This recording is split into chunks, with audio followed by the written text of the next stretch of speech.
తన తల్లిని విడిచి తన భార్యను హత్తుకొను వారు ఏక శరీరమై ఉందరు.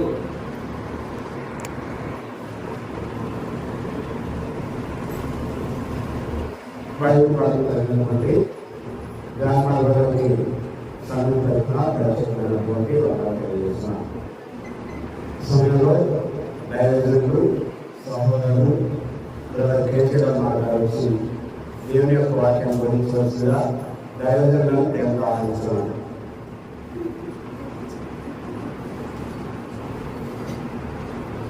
రామారావు గుర్తుపెట్టావా? 96, 97 కిషోరు, నువ్వు, నేను, జవహర్లాల్ ఉన్నాం.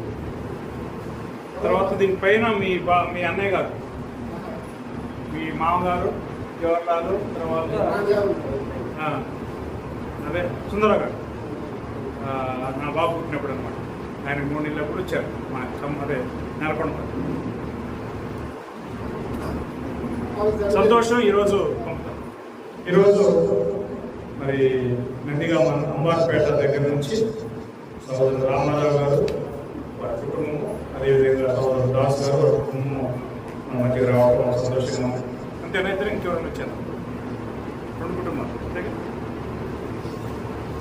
వీళ్ళకి వాస్తవంగా నాకు వీళ్ళ మామగారికి చాలా అనుబంధం ఉంది. చెన్నైలో మేము 92 to 90 అంటే 7 అంటే ఆ టైంలో వీళ్ళ తోడలుడు ఒక ఆయన జవహర్ గారిని మా దగ్గర ట్రైనింగ్ చేశారు. వీళ్ళ మామగారు వస్తూ ఉండేవాడు. ఆ విధంగా వాళ్ళ దగ్గర మేము రావటం, మా దగ్గర వాళ్ళు రావటం చాలా జరిగింది. ఈరోజు మళ్ళీ అనేక సంవత్సరాల తర్వాత మేము కలుసుకోవడం సంతోషంగా. రైట్, ఇప్పుడు మనం పాఠానికి పోదాం. మన యొక్క పాఠం ఈరోజు రక్షణ అనగా ఏమిటి, రక్షణ అసలు మనకి ఎందుకు అవసరం.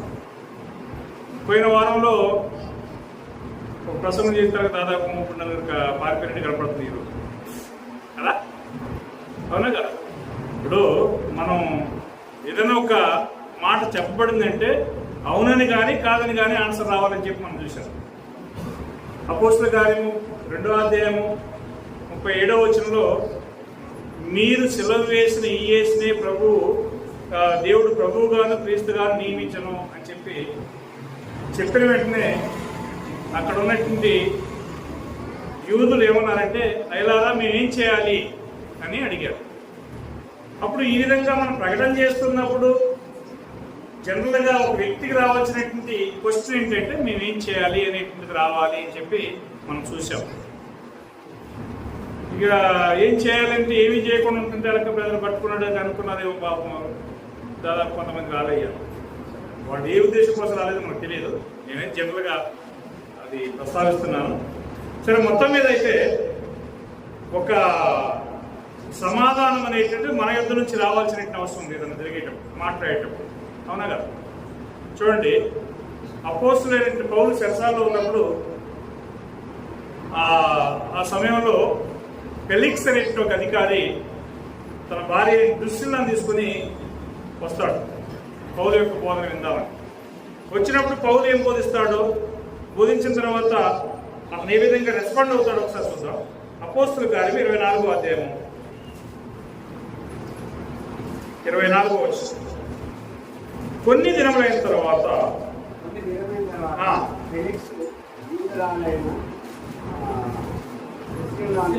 దృశ్యలా తన భార్యతో కూడా వచ్చి పౌలును పిలిపించి క్రీస్తు యేసునందు విశ్వాసము గూర్చి అతను బోధింపగా వినెను. అప్పుడు అతను నీతిని గూర్చి, ఆశా నిగ్రహమును గూర్చి, రాబో విమర్శను గూర్చి ప్రసంగించుండగా ఫెలిక్స్ మిగుల భయపడి, ఇప్పటికీ వెళ్ళము, నాకు సమయమైన ఎడల నిన్ను పిలవనంపిందని చెప్పాను. అంటే ఒక స్పందన, రెస్పాన్స్ అనేది వచ్చిందా రాలేదా? ఇప్పుడు ఎప్పుడైతే పౌలు బోధించడం మొదలు పెట్టాడో అతనిలో ఒక మార్పు, కదలిక కలిగింది. ఆ కదలిక వచ్చినందువలన ఇప్పుడు నాకు సమయం లేదు, నేను ఇంకా ఎక్కువగా తర్వాత వింటాను, ఇప్పుడు నేను వెళ్తున్నాను లేని చెప్పిపోయినట్టుగా మనం చూస్తాం. అలాగే దేవుని యొక్క సంఘములో బోధించబడే సత్యాన్ని విన్నప్పుడు మనకు కూడా ఏం రావాలి? ఒక స్పందన రావాలి. మనం స్పందన రాకుండా సంవత్సరాల తరబడి కూర్చొని తలకాయ ఉంచుకుంటూ పోతున్నట్లయితే మనకు అది క్షేమకరమా లేకపోతే నష్టమా? అంటే నష్టమే కదా. ఎన్ని సంవత్సరాలు విన్నా బోధించినా మనం సత్యానికి లోబట్టలేదు, సత్యాన్ని వినడం లేదు, దానికి స్పందించట్లేదు, ఉపయోగం ఉంది? ఏమంటున్నాడు? నువ్వు చల్లగానే వెచ్చగానే ఉండము. నువ్వు చల్లగానే వెచ్చగానే ఉన్నట్లయితే నీకు మేలు. నువ్వు చల్లగా లేకుండా వెచ్చగా లేకుండా నువ్వు వెచ్చగా ఉన్నట్లయితే నేనేం చేస్తానన్నాడు ప్రభు? నా నోటి నుండి నేను ఉమ్మి వేస్తాను అంటున్నాడు. ఉపయోగం లేదు కదా. కాబట్టి ఇక్కడ అనేక మంది అలాగే ఉన్నారు ఈరోజు సంఘాలలో. అందుకని ఈరోజు ఇంత పంచబడదు. గట్టిగా పట్టుకొని మీరు వాక్యాన్ని వింటున్నారా లేదని చెప్పి ప్రశ్నిస్తారు కదా. దాదాపుగా ఈ ఒక 2 వారాలు 3 వారాలు ఒక చాలా వెళ్తున్నారు. సరే, ఏదైనప్పటికీ కూడా దేవుని యొక్క మాట అనుకుంటే మనం అలా చేస్తామా? బోధించబడేది సత్యము, దేవుని మాట అని చెప్పంటే మనం బయట మొహమాటం చూపించి లేకపోతే రాకుండా తప్పించుకుంటామా? దేవుని మాట అనుకుంటే అనుకోం కదా. ఇప్పుడు పోయిన వారం సబ్జెక్ట్ అది. అందుకని దాదాపుగా మరి మీరు బాప్తిజం పొందట్లేదని చెప్పుకోమని నేను నిలదీసి అడిగేసి అడిగాను. సరే, ఓకే. ఏదైనప్పటికీ కూడా మన పాట ఈరోజు దానికి సంబంధించే ఏమని చెప్పిన టైంలో what is the salvation and why we need it. రక్షణ అనగా ఏంటి, అది మనకి ఎందుకు అవసరము? మహేష్ బాబు చాలా జాగ్రత్తగా నీకోసం ఈరోజు పాట. బాప్తిజం తీసుకున్నటువంటి వాళ్ళ కోసం ఈ యొక్క రక్షణ ఎందుకు అవసరము అని అంటే, మనము వాస్తవంగా దేవునికి దూరం అయిపోయినటువంటి మనల్ని దేవుడు తన యొద్దకు తీసుకోవడం కోసం ఏం చేస్తున్నాడు? చూడండి, రోమీయులకు రాసిన పత్రిక 1:16 చూసినట్టయితే, సువార్తను గూర్చి నేను సిగ్గుపడువాడును కాను. I'm not ashamed of the gospel of Jesus Christ. ఏమన్నాడు? చదవండి, రోమా 1:16 చదవండి. ఎలాగనగా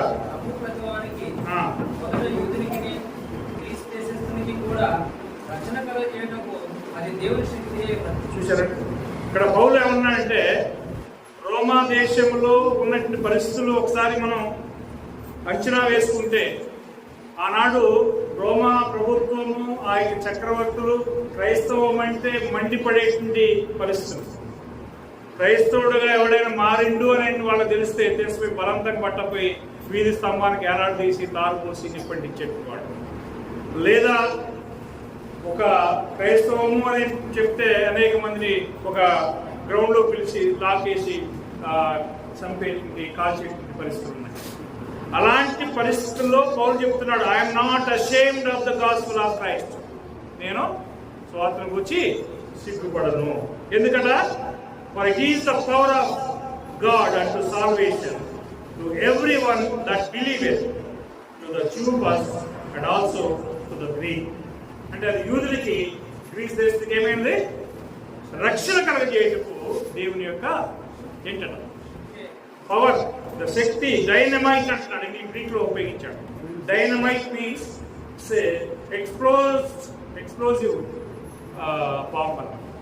ఇప్పుడు పెద్ద పెద్ద రాళ్ళను పగల కొడతారు చూసారా, దానికి ఏం పెడతారు వాళ్ళు? డైనమైట్స్ పెడతారు. అలాంటి శక్తి దేంట్లో ఉందట? గాస్పెల్, సువార్తలో ఉన్నది. అందుకనే ఏమన్నాడమ్మా? సరే, నేను ఏమన్నాడు? సువార్తను కూర్చి నేను సిగ్గుపడేవాడును కాను. I'm not ashamed. అనేక మంది మనం సిగ్గుపడుతున్నామా? చచ్చిపోతున్నాం, సిగ్గుపడుతున్నామా లేదా? చాలా మంది బైబిల్ పట్టుకొని చచ్చిపోదామంటే సిగ్గుపడుతున్నాం. ఎందుకు? మనం ఎక్కడ తక్కువగా చూస్తారేమో అని చెప్పి సిగ్గుపడుతున్నాం. కానీ పౌలు మాత్రం, నేను మాత్రం సిగ్గుపడేది లేదు. అది ఎందుకు సిగ్గుపడినంటే, అది నీకు నాకు రక్షణ కలిగేది ఏమైనా దేవుని యొక్క శక్తి అయినది అంటున్నాడు. కాబట్టి ఈ యొక్క రక్షణ కలగజేయుటకు దేవుని యొక్క వాక్యం చేత మనం స్పందించాల్సినటువంటి, నడిపింపబడాల్సినటువంటి లేదా కదిలించబడాల్సినటువంటి అవసరం ఉన్నది. అందుకని ఆ రోజు అట్టి బలమైనటువంటి అట్టి డైనమైట్ పవర్ను ఉపయోగించినప్పుడు అయ్యలారా సహోదరులారా మేమేం చేయాలా అని అపోస్తుల్ని అడిగినట్టు సందర్భం మనకు తెలుసు కదా. ఎక్కడ గుర్తుందా? 2వ అధ్యాయం 38వ వచనంలో 7వ వచనంలో అక్కడ పేతురును కడమ అపోస్తున్నాడు. వారు అడిగారు, ఏమని? మేమేం చేయాలి? వాట్ షాల్ వి డూ అని అడిగారు. ఏం చేయాలంటే వాళ్ళు ఏం చెప్పారు? అపోస్తుల 2వ అధ్యాయం 38వ వచనంలో మనం చదువుతాము.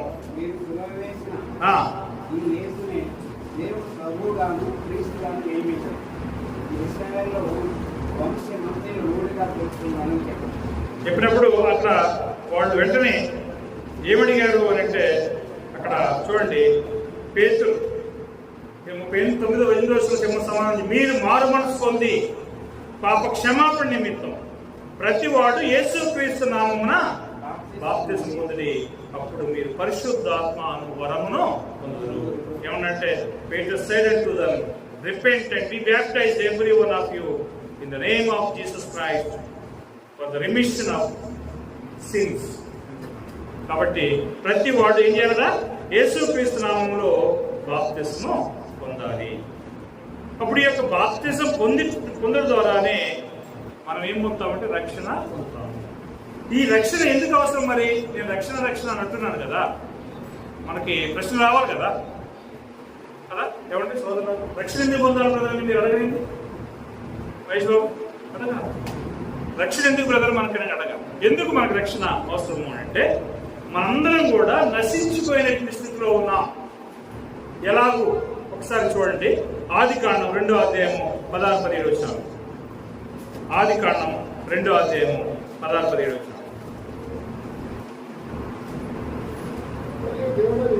మరియు దేవుడైన యెహోవా ఈ తోటలో ఉన్న ప్రతి వృక్ష ఫలమును మీరు నిరభ్యంతరముగా తినవచ్చును, అయితే మంచి చెట్టును తెలివినిచ్చు. ఏమన్నాడు? There was a commandment, you should not eat the fruit of the good and evil.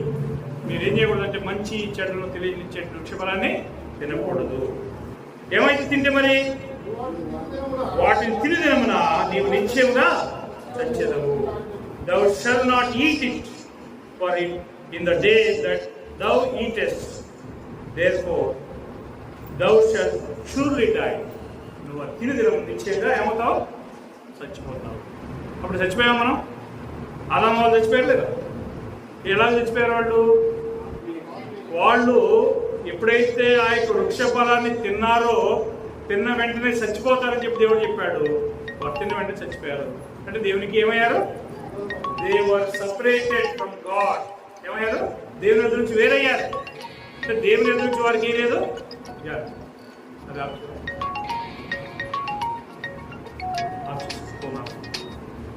అయితే అయితే చూడండి అక్కడ, ఇప్పుడు ఎప్పుడైతే మనము దేవునికి విరోధంగా దేవుని యొక్క ఆజ్ఞను మీరామో, దేవుని ఆజ్ఞ మీరితే ఏముందో మనకి? యెషయా గ్రంథము 59వ అధ్యాయం 1-2 వచనాలు చూసినట్లయితే ఏమంటున్నాడు ఒకసారి చూడండి. యెషయా గ్రంథము 59వ అధ్యాయం 1-2 వచనాల్లో దేవుడు అంటున్నాడు,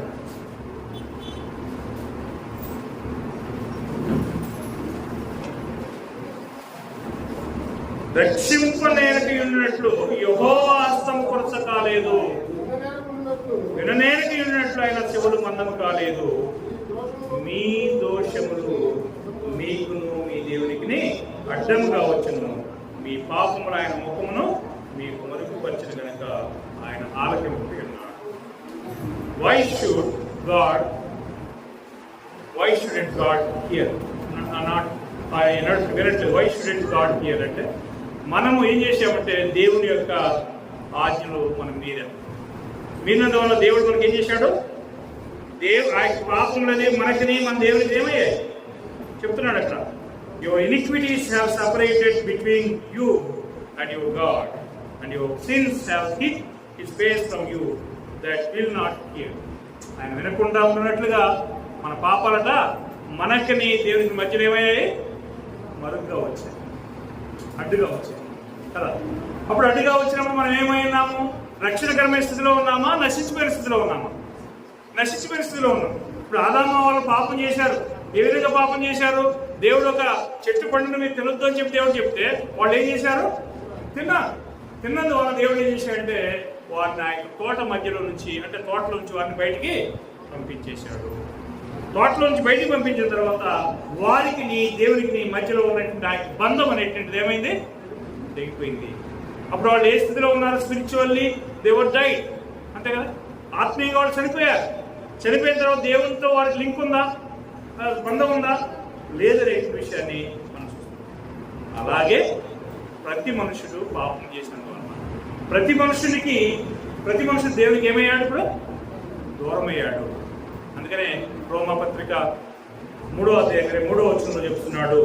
ఏమంటున్నాడు ఒకసారి చూడండి. రోమా 3:23. రోమా 3:23. ఏ భేదం లేదు, అందరూ పాపం చేసి. చూసారండి, ఏ భేదం లేదు. There is for all have sinned and come short of the glory of God. ఏ భేదం లేదు, అందరూ పాపం చేశారు. ఎంతమంది పాపం చేశారు ఈ భూమి మీద? ఓన్లీ ఎక్సెప్షన్ ఎవరంటే జీసస్ క్రైస్ట్, అంతే కదా. ఆయన ఏ పాపం చేయలేదు. కానీ మిగతా మానవులుగా పుట్టినటువంటి ఎంతమంది పాపం చేయకుండా ఉన్నారు అంటే బైబిల్ చెప్తున్నది అందరూ పాపం చేసి దేవుడు అనుగ్రహించి మహిమ పొందలేకపోయారు అనమాట. కాబట్టి పాపం చేసినట్టు మనకి ఏంటి శిక్ష? What is the punishment? అంతే కదా. యాకోబు 1:15 చెప్తున్నారు కదా, ఏమంటున్నది? మనం పాపం చేస్తే ఏంటి శిక్ష చూడండి. ఇక్కడ చెప్తున్నాడు, ఏ భేదం లేదు, అందరూ పాపం చేసి దేవుడు అనుగ్రహించి మహిమ పొందలేకపోతున్నారు అని అంటున్నాడు. అదే యాకోబు 1:15లో చూసినట్లయితే కూడా, యాకోబు 1:15, దురాశ గర్భం ధరించి పాపముల కనగా పాపము పరిపక్వమై, చూసారా, పాపము పరిపక్వమై ఏం కంటు? మరణాన్ని కంటుంది.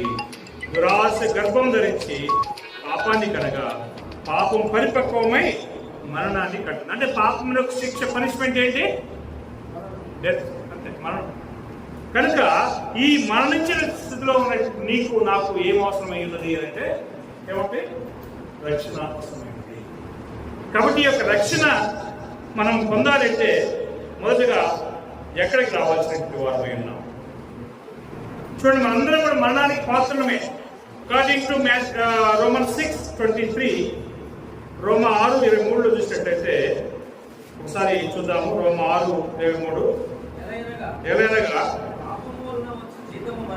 పాపము వలన వచ్చు జీతము మరణము, అయితే దేవుని కృపావరము ప్రభువైన యేసు క్రీస్తునందు నిత్య జీవము. అంటే అక్కడ చెప్తున్నాడు, ఏలైనగా పాపం చేశాం కాబట్టి పాపం వలన ఏంటి? అక్కడ జీతం ఏంటి? మరణము. కాబట్టి మరణించిన స్థితిలో ఉన్నటువంటి పాప మానవునికి రక్షణ అవసరము. ఇటు రక్షణ పొందడానికి మనం ఎక్కడికి రావాలి? దేవుని దగ్గరికి రావాల్సినటువంటి అవసరం ఉంది. దేవుని దగ్గరికి రావాలంటే మనం దేన్ని బేస్ చేసుకోవాలి, దేన్ని నమ్మాలి? అదే చెప్తున్నాడు పౌలు గారు, సువార్తను గురించి నేను సిగ్గుపడేవాడిని కాదు. అది ఆ యొక్క సువార్త ఏం చేస్తుంటే ఒక వ్యక్తిని కదిలిస్తుంది, ఒక వ్యక్తిని స్పందింపజేస్తుంది, ఒక వ్యక్తిని ఆ యొక్క పురుకొడుతుంది అనే విషయాన్ని మనం చూస్తాం. ఇది చూసినట్లయితే అపోస్తలుల గారి 7వ అధ్యాయంలో స్టెఫను ప్రసంగం చేస్తుంటాడు. ఏం చేస్తుంటాడంటే, మీ పితరులు మరి దేవునికి లోబడలేకపోయారు, మీరు కఠిన హృదయులు, తిరుగుబాటు చేయవారు, మీరు లోబడమన్న ప్రజలని చెప్పి వారితో ప్రసంగం చేస్తున్నప్పుడు వాళ్ళ కోపం వచ్చి పడుకుంటున్నప్పుడు గురికారు. అంటే స్పందన కలిగింది అక్కడ. దేవునికి వాక్యం విన్నప్పుడు అది కోపన రావాలి, లేకపోతే మార్పున రావాలి, ఏదో ఒకటి జరగాలి. ఇక మనకి ఏది జరగట్లేదంటే మనం ఏమై ఉన్నామండి? పోయిన వాళ్ళని చెప్పుకున్నాడు, గోడలో మేము, అంతేనా? మనకి ఏది రావట్లే, అసలు కోపం రావట్లే, లేకపోతే కదలటం రావట్లే.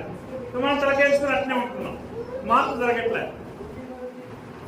ఏమన్నాడంటే, ప్రభు నువ్వు జీవిస్తున్నావన్న పేరు మాత్రం నీకుంది, కానీ నీవేమైనావు? మృతులే. అంటే మార్పు లేదు. నీకు మార్పు అవసరమా అంటే ఖచ్చితంగా అవసరం అండి. మార్పు లేని జీవితం వృధా.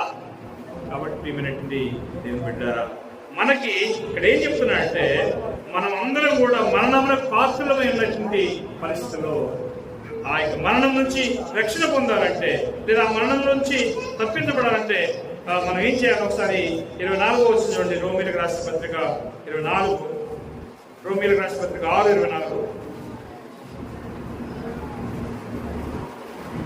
సారీ 7:24,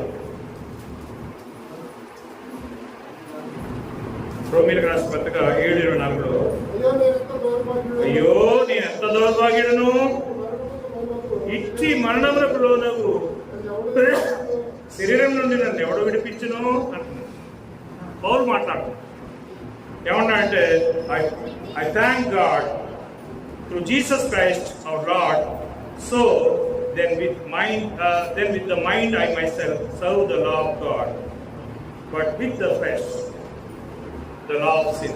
అంటే అక్కడ ఏమంటున్నాడు అంటే, నేను పాప విషయంలో పాప నియమమునకును, శరీర విషయంలో పాప నియమమునకును, ఆత్మ విషయంలో దైవ నియమమునకును సేవ చేస్తున్నాను అన్నాడు. 24వ వచనంలో, నేను ఎంత దౌర్భాగ్యుడును, నన్ను ఇంటి మరణ శరీరం నుంచి ఎవడు రక్షిస్తాడు అని చెప్పన్నాడు. ఎవరు రక్షించగలరు? అంతే. అయ్యో నేను ఎంత దౌర్భాగ్యుడును, ఇచ్చి మరణమునకు లోనగు నా శరీరం నుంచి నన్ను విడిపించగలవాడు ఎవడు అని అంటే అది కేవలము యేసుక్రీస్తు ప్రభువు మాత్రమే. అంటే ఈ భూలోకంలో నీవు కావచ్చు, నేను కావచ్చు, రక్షణ పొందాలంటే మనకు రక్షకుడుగా ఉన్నది ఎవరండి? మానవులు ఎవరన్నా మనం రక్షిస్తారా? లేదు. కింద మనం చదువుతాం, ఆకాశం కింద ఇవ్వబడినట్టు ఏ నామంలో కూడా మనకి ఏం లేదు, రక్షణ లేదు. Only in the Jesus Christ, యేసుక్రీస్తునందు మాత్రమే మనకు రక్షణ ఉంది. కీర్తనలు 49వ అధ్యాయం 6-7 వచనంలో చూసినట్లయితే మన యొక్క విమోచన మన ధనం వలన లేదా మన యొక్క బలం వలన మన యొక్క జ్ఞానం వలన కలుగుతుందా లేదా ఒకసారి చూద్దాము. కీర్తన గ్రంథము 49వ అధ్యాయం 6-7 వచనం.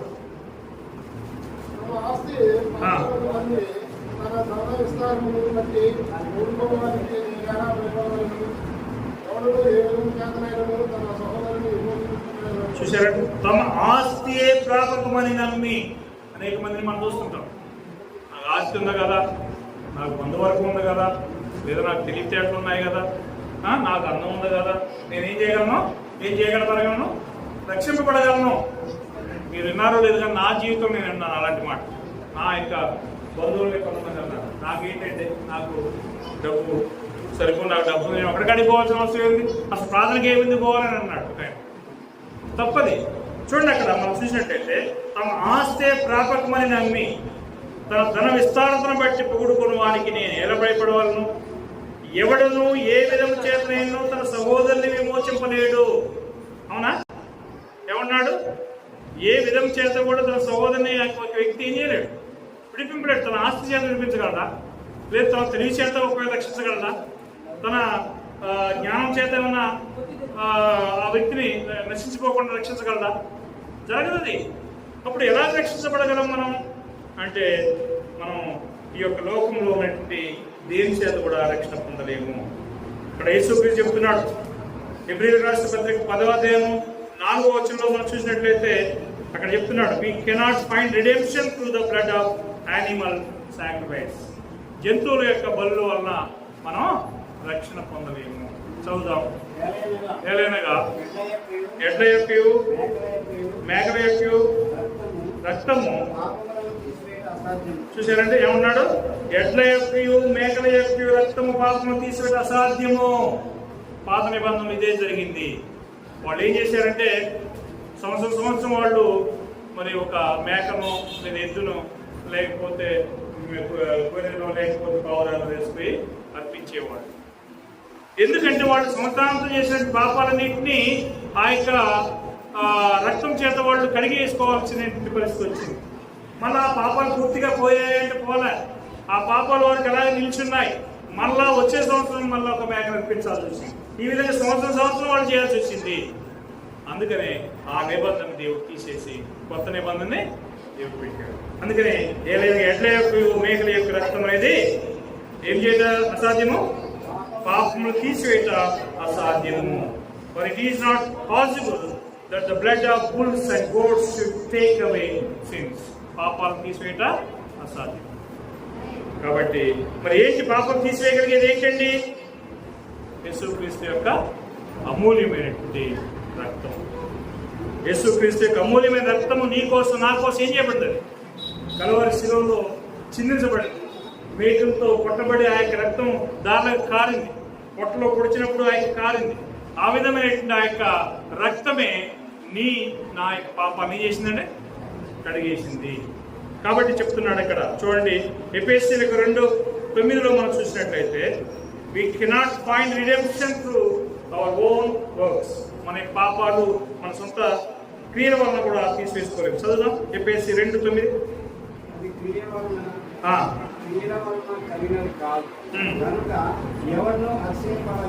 చూసారంటే మనము రక్షణ పొందామంటే మన జ్ఞానము లేదా మన తెలివో లేకపోతే మన గొప్పతనము అయి ఉంటుందా? ఏమండి చెప్తున్నాడు చూడండి, అది క్రియల వలన కలిగింది కాదు కనుక ఎవడనూ అతిశయపడ వీల్లేదు. క్రియల వలన కలగలేదా అంటే ఏ క్రియల వలన కలగలేదు అంటే ధర్మశాస్త్ర సంబంధమైన క్రియల వల్ల కలగలేదు. Not of works lest any man should boast. అది ఎలా కలిగింది అంటే మరి యేసుక్రీస్తు మనకు చూపించినటువంటి చేసినటువంటి త్యాగం ద్వారానే కలిగింది. చూడండి, ఇంకా ఇర్మియా గ్రంథము 10:23 చూసినట్లయితే, జెరెమియా చాప్టర్ 10:23, ఇర్మియా 10:23,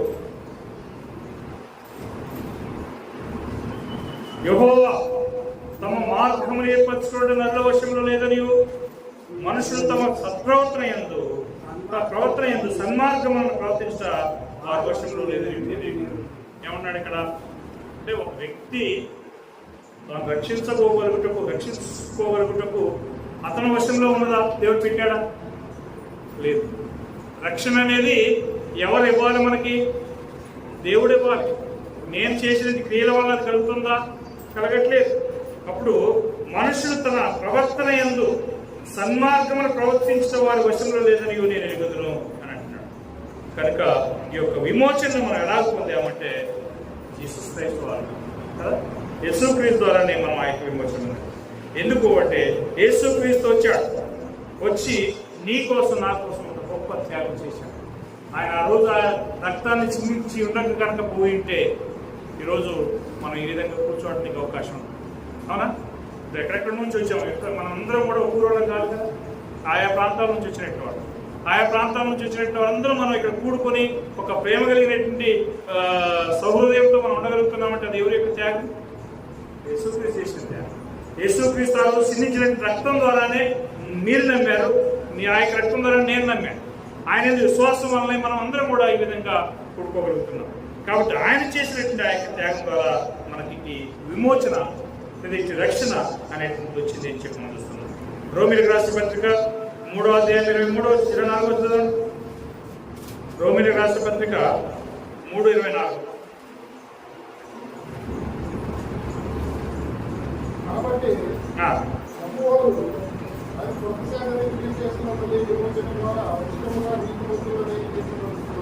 చూసారంటే ఇక్కడ ఏమన్నాడు? కాబట్టి నమ్మువారు, ఎవరు నమ్మువారు? యేసుక్రీస్తు నమ్మువారు కృప చేతనే, అనగా యేసుక్రీస్తునందలి విమోచనం ద్వారానే ఉచితంగా నీతిమంతులుగా చేయబడింది. Redemption is in Christ, being justified by freely by His grace through the redemption that is in Christ Jesus. కాబట్టి యేసుక్రీస్తు ద్వారానే మనం రక్షణ పొందాము లేదా విమోచన పొందాము. యేసుక్రీస్తు లేకపోతే మీరెక్కడో నేనెక్కడో. మనకి అసలు ఆ యొక్క ఈ ప్లాట్ఫామ్ దొరికేది కాదు, మనకి ఈ యొక్క విశ్వాస మార్గం అనేది దొరికేది కాదు, లేదా ఈ యొక్క ప్రేమ మార్గం అనేది దొరికేది కాదు. కాబట్టి యేసుక్రీస్తు వలనే మీరు నేను ఆ యొక్క విమోచనని పొందగలిగారు. కాబట్టి ప్రియమైన దేవుని బిడ్డలారా, మనము సొంతంగా చేసిన క్రియల వల్ల కాదు, లేదా మనం సొంతంగా మరి నమ్మినటువంటి మా సొంత నమ్మకం వల్ల కూడా కాదు, యేసుక్రీస్తునందు మనం చేసినటువంటి కార్యం వల్లనే. తీతుకు రాసిన పత్రిక 2వ అధ్యాయము 14వ వచనంలో పౌలు గారు మాట్లాడుతున్నాడు. ఏమంటున్నాడంటే,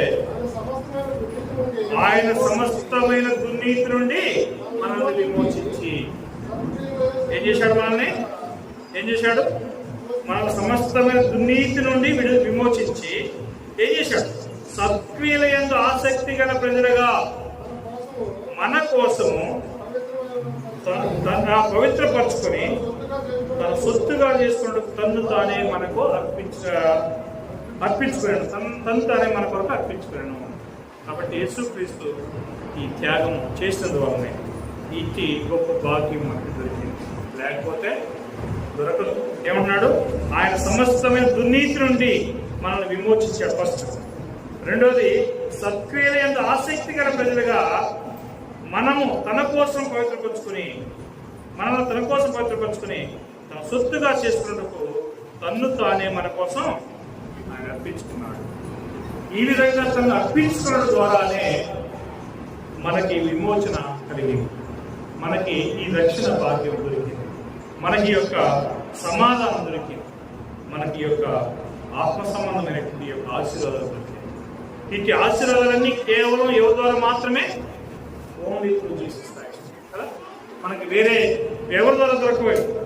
చూడండి, హీబ్రూస్ చాప్టర్ 9:12. ఎబ్రీ 9:12 వచ్చు. ఎబ్రీ 9:12 వచ్చు.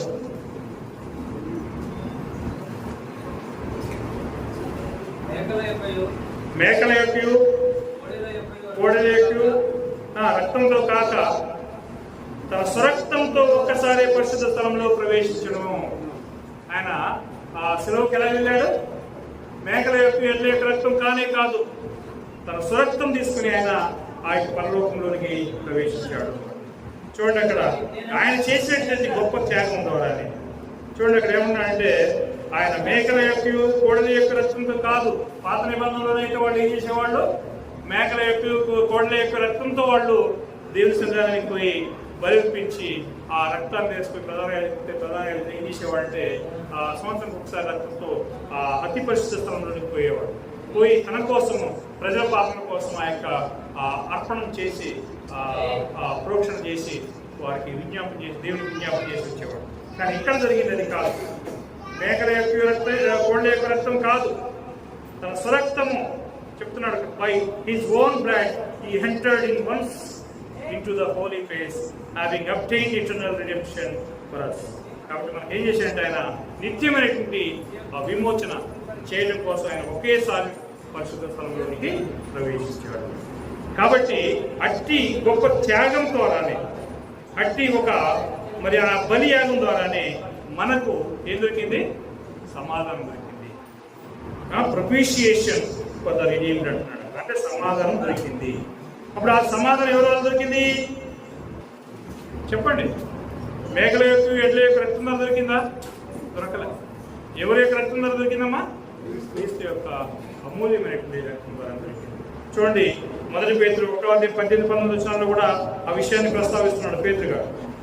1 పేతురు 1:18-19 ఏమని చెప్తున్నాడు చూడండి. పితృపారంపర్యమైన నీ ప్రవర్తనను విడిచిపెట్టినట్లుగా వెండి బంగారం వంటి క్షయ వస్తువుల చేత మీరు విమోచించబడలేదు. కానీ మనం ఎలా విమోచించబడలేదట? వెండి బంగారం అనేటువంటి క్షయ వస్తువులు చూసారా? క్షయ వస్తువులు అంటే క్షయమని నశించిపోయాయి కదా. నశించిపోయిన క్షయ వస్తువుల చేత కాదు. మీరు ఎలా విమోచించబడ్డారంటే అమూల్యమైన the precious blood of Jesus Christ. ఏమన్నాడు చూడండి అక్కడ, with the precious blood of Jesus Christ as of the lamb without blemish అంటున్నాడు. అంటే నిర్దోషమైనటువంటి ఆ యొక్క రక్తం చేత, గొర్రెపిల్ల యొక్క రక్తం చేత మీరు విమోచించబడ్డారు. మనం ఎలా విమోచించబడ్డాము అంటే ఎడ్ల యొక్క మేకల యొక్క రక్తం కాదు, లేదా నశించిపోయేటువంటి వెండి బంగారం వంటి వస్తువుల చేత కాదు. ఎలా విమోచించబడ్డామంటే అవి నిర్దోషమును, నిష్కలంకమును ಹಾಗೂ గొర్రెపిల్ల వంటి క్రీస్తు రక్తం చేత విమోచించబడి ఉన్నామని. కాబట్టి ఆ యొక్క గొర్రెపిల్ల ఎవరు? యేసుక్రీస్తు అనే విషయం తెలుసుకోవాలి. యోహాను సువార్త 1:29 ఏమంటాడు? ఇదిగో లోక పాపం మోసుకుని కోసం దేవుని గొర్రెపిల్ల. కాబట్టి యేసుక్రీస్తు బలిగా మన కోసం అర్పించబడి ఆయన చిందించినటువంటి అమూల్యమైన రక్తంలోనే మనకి పాప విమోచన దొరికింది. అంతేగాని ఏదో మనం చేసిన క్రియల వలన కాదు, లేదా మన ఆస్తి పాస్తుల వలన, మన జ్ఞానం వలన కాదు, లేకపోతే మనము చేసినటువంటి మరి కేవలం కానే కాదు, కానీ అది యేసుక్రీస్తు యొక్క అమూల్యమైనటువంటి, అత్యధికమైనటువంటి లేదా నిష్కలంకమైనటువంటి, నిర్దోషమైనటువంటి రక్తము చేతనే మనం విమోచించబడ్డాం. కాబట్టి ప్రియమైనటువంటి దేవుని బిడ్డారా, ఈ యొక్క రక్తం అనేటువంటిది మన రక్షణకు ప్రైస్ అన్నమాట. మన రక్షణ పొందామంటే దానికి విలువ ఏంటి? ప్రైస్ ఏంటి? ఇదే రక్తమే. దానికి ఒక విలువ ఉంటుంది కదా. ఈ లోకంలో ఏది కొనుక్కోవాలన్నా ఒక ప్రైస్ చెల్లిస్తాం. అలాగే మనం రక్షణ పొందాలంటే ఒక ప్రైస్ చెల్లించబడింది. ఏంటి ఆ ప్రైస్ అంటే? జీసస్ బ్లడ్ అని, కాబట్టి యేసుక్రీస్తు యొక్క రక్తం. కాబట్టి దేవుని బిడ్డలారా, మరి ఇప్పటివరకు మనం రక్షణ అంటే ఏంటి అనేటువంటిది మనం చూసాం. మరి ఈ రక్షణ ఎక్కడ ఉంది అనేటువంటి కొన్ని విషయాలు మనం చూద్దాం. యాక్ట్స్ 4:12 చదువుదాం. సరే, అపోస్తల కార్యము 4:12. అపోస్తల కార్యము 4:12.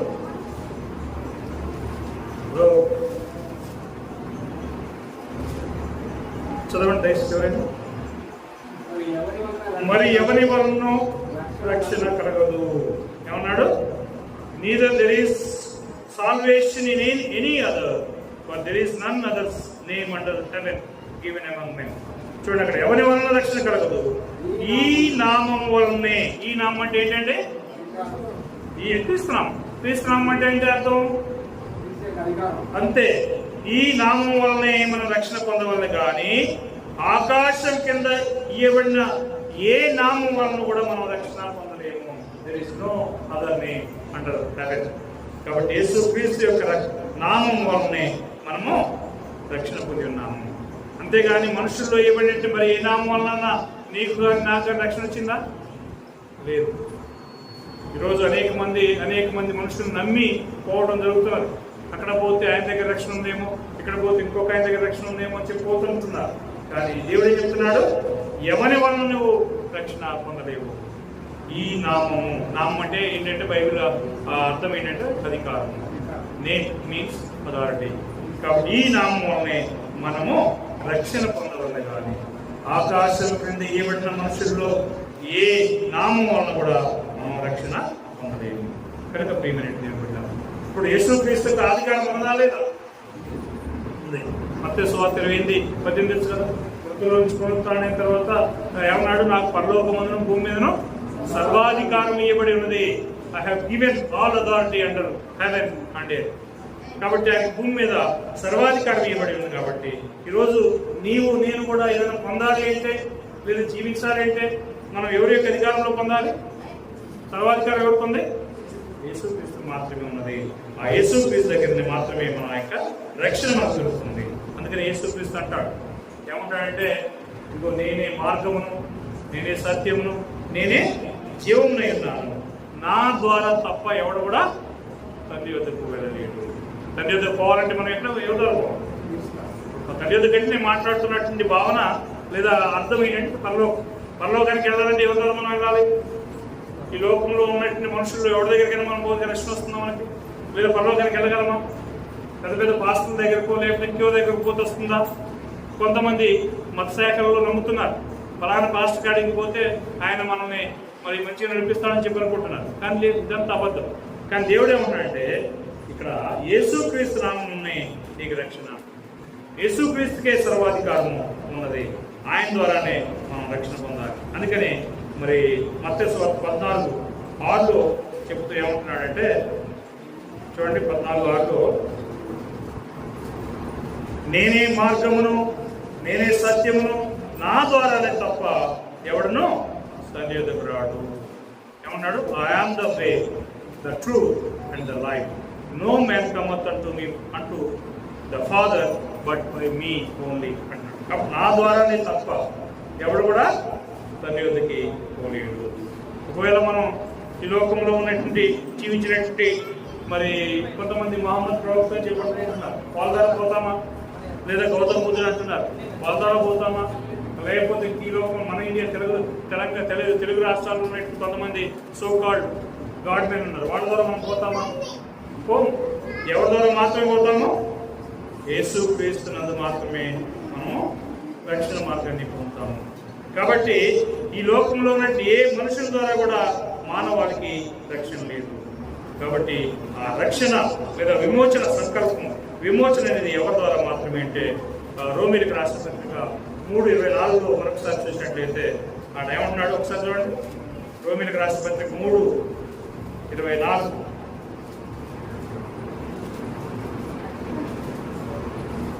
నమ్మువారు ఆయన కృప చేతనే యేసుక్రీస్తు విమోచన ద్వారానే ఉచితంగా నీతి మంతులుగా తెచ్చుకోవచ్చు. నమ్మువారు ఎలాగట? యేసుక్రీస్తు విమోచనము అని అంటున్నాడు. ఎవరి ద్వారా విమోచనము? యేసుక్రీస్తు ద్వారా. కాబట్టి యేసుక్రీస్తు ద్వారానే మనకు ఆ యొక్క నిత్యమైనటువంటి విమోచన ఉన్నది. ఆయన ద్వారానే మనం ఆ యొక్క నిత్య రాజ్యంలో ప్రవేశించగలము. ఆయన ద్వారానే మనం రక్షణ భాగ్యాన్ని పొందగలము. కాబట్టి ఆయనలో మనకి ఆయన ఎందుకు ఉన్నటువంటి ఆ యొక్క ప్రేమ ఎంతవరకు ఉంటుంది ఒకసారి చూడండి. రోమిలకు రాసిన పత్రిక 8:35 నుంచి చూసినట్లయితే చెప్తున్నాడు. రోమిలకు రాసిన పత్రిక 8:35 మనల్ని ఎడబాపు వాడేవాడు శ్రమయైనను బాధైనను హింసైనను సరివైనను వస్త్రహీనతైనను ఉపద్రవమైనను ఖడ్గమైనను మనల్ని ఎడబాపున వీటిని గురించి రాయబడినది ఏమన్నా దీన్ని బట్టి దినకల్లా మేము వధింపబడిన వారు వదకు సిద్ధపడిన గొర్రెలమని మేము ఎంచబడిన వారు. 8 రాష్ట్రాలు మరణమైనను జీవమైనను దేవదూతులైనను ప్రధానులైనను ఉన్నవి అయినను రాబోనైనను అధికారులైనను ఎత్తైనను లోతైనను సృష్టించబడిన మరి ఏదైనను మన ప్రభువైన యేసునందరి దేవుని ప్రేమ నుండి మనల్ని ఎడబాపనేరవని రూఢిగా అనుకుంటున్నాం. ఏది కూడా నిజంగా మనం దేవుని నమ్ముకుంటే, నిజంగా యేసుక్రీస్తు నమ్మితే ఏది కూడా మనం ఏం చేయదు, కదిలించలేరు, విడబాపలేరు. కాబట్టి మనం యేసుక్రీస్తునందు మాత్రమే రక్షణ సంకల్పాన్ని పొందగలం, రక్షణ భాగ్యాన్ని పొందగలం. అందుకని ఎఫెసీయులకు రాసిన పత్రిక 1:3 అంటాడు. ఏమంటాడంటే క్రీస్తు యేసునందు పరలోక సంబంధమైన ఆత్మ సంబంధమైన ప్రతి ఆశీర్వాదాన్ని మీకు ఎక్కడ? క్రీస్తు యేసునందు. క్రీస్తు యేసునందు means what? In the church, in the body of Jesus Christ. యేసుక్రీస్తు యొక్క రక్తంలో, యేసుక్రీస్తు సంఘంలోనే మనకేమున్నది? స్పిరిచువల్ బ్లెస్సింగ్స్ ఉన్నాయని చెప్పంటాడు. ఎఫెసీయులకు రాసిన పత్రిక 1:3 చూడండి ఒకసారి. ఎఫెసియన్స్ చాప్టర్ 1:3 మన ప్రభువైన యేసుక్రీస్తు యొక్క తండ్రి స్తుతింపబడును గాక, తండ్రి దేవుడు స్తుతింపబడును గాక, ఆయన క్రీస్తునందు పరలోక విషయంలో ఆత్మ సంబంధమైన ప్రతి ఆశీర్వాదము, ఆత్మ సంబంధమైన ప్రతి ఆశీర్వాదం అంటే అన్ని ఎవరి ద్వారా ఇచ్చాడు మనకి? క్రీస్తు యేసు ద్వారా ఇచ్చాడు. క్రీస్తు యేసులో లేకపోతే నీకు రక్షణ ఉందా, నీకు ఆశీర్వాదం ఉందా అంటే బ్లెస్సింగ్ వితౌట్ జీసస్. కాబట్టి యేసుక్రీస్తు మాత్రమే నీకు రక్షణ ఉందండి. యేసుక్రీస్తు నేను లేను అని నువ్వు కనుక అనుకున్నట్లయితే నువ్వు త్వరపడాల్సిన అవసరం ఉంది. చూడండి, ఎఫెసీ సంఘంలో పౌలు పోయి బోధిస్తుండగా ఏం జరిగింది తెలుసా?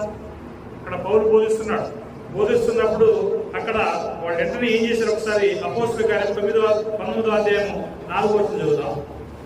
అపోస్తలుల కార్యం 19వ అధ్యాయం 4వ వచనంలో అందుకు పౌలు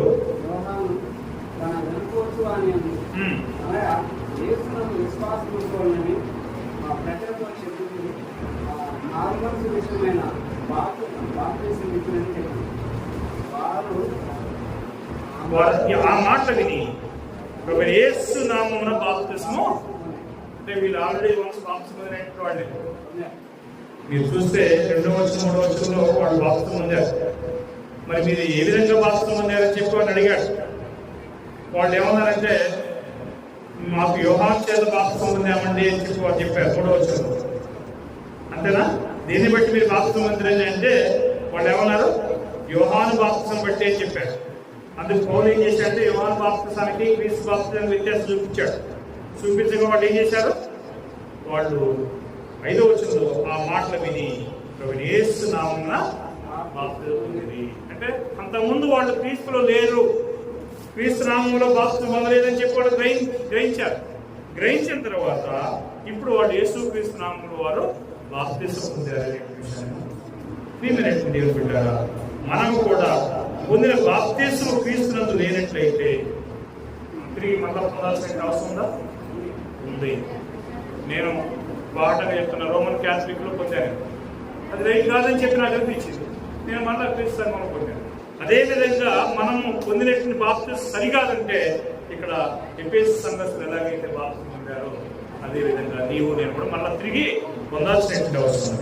అలా పొందినప్పుడు మాత్రమే నీకు యేసుక్రీస్తునందు ఆ యొక్క నిత్యమైనటువంటి ఆత్మ సంబంధమైన ఆశీర్వాదాలు ఉన్నాయి తప్ప లేకపోతే ప్రియమైనటువంటి నా యొక్క సహోదరి సహోదరులను మేము ప్రేమించి మీరందరూ కూడా ఈ సత్యాన్ని అంగీకరించాలని ఒక భావంతో నేను ఈ విషయాలను చెప్తున్నాను. దయచేసి మీరు అనేదా భావించి మరి కార్యాన్ని తప్పుగా అర్థం చేసుకోవద్దని మిమ్మల్ని హెచ్చరిస్తూ లేదా ప్రతిలాడుతూ ఉన్నాను. అందరికీ కొందరు తెలియజేస్తున్నాను.